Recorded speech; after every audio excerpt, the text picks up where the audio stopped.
자, 이 시간에는 118쪽 하겠습니다. 중개사무소 명칭 등에 대해서 공부합니다.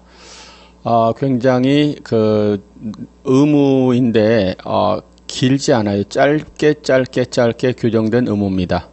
근데요, 한 문제씩 나오니까 엄청 좋아요. 나중에 이제 우리 경매 이거는 엄청난 내용에도 불구하고 딸랑 한 문제, 또는 매수 신청 대리인 등록 규칙과 예규도 어마어마한 양에 비해서 꼴랑 한 문제. 예? 또 부동산 거래 신고에 관한 법률도 그 엄청난 양에 비하면 한 문제, 많으면 두 문제. 그런데 비하면 얘네들이 훨씬 효율적이에요. 몇 줄 안 되는데 한 문제씩 나와줍니다. 자, 먼저 명칭 표시 의무 갑시다. 제1항 가로 1번 동백 1번 개공은 그 사무소 명칭에 공인중개사 사무소 또는 부동산 중개라는 문자를 사용하셔야 됩니다. 그쵸? 개공께서 지금 의무가 조금씩 다른데요. 첫 번째 의무는 사무소 명칭을 만들 때 네 멋대로 만들 수 없다 그 말입니다. 개업을 합니다. 장명소 가서 이름을 멋들어지게 지어왔습니다. 그런데요, 반드시 들어가야 되는 그 문자가 포함돼야 돼요. 그래서 사무소 명칭을 만들 때 개공은 공인중개사 사무소라는 문자가 들어가야 합니다.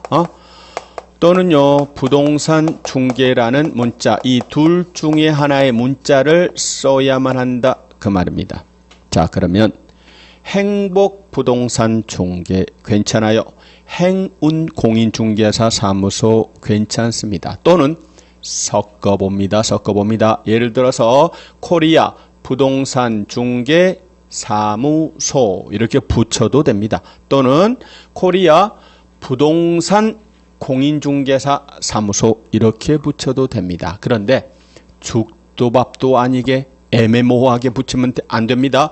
예를 들어서 고구려 부동산 사무소 요렇게는 안 된다 그 말입니다. 들어가려면 요 표현 또는 이 표현이 풀로 들어가야 돼요.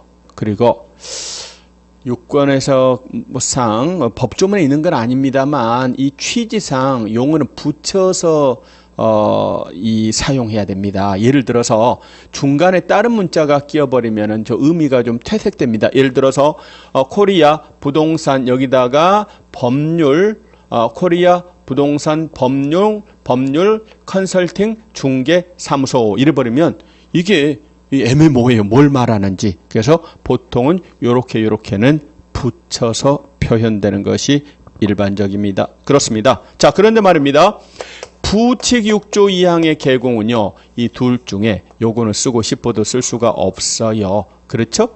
증이 없으니까 공인중개사 사무소 이런 문자 쓰시면 안 됩니다. 위반하면 100만 원이야 과태료. 또 개공이 이 둘 중에 하나 써야 되는데 안 썼을 때도 100만 원이야 과태료입니다. 자, 그런데 맨 밑에 보세요. 118쪽 가로 2번.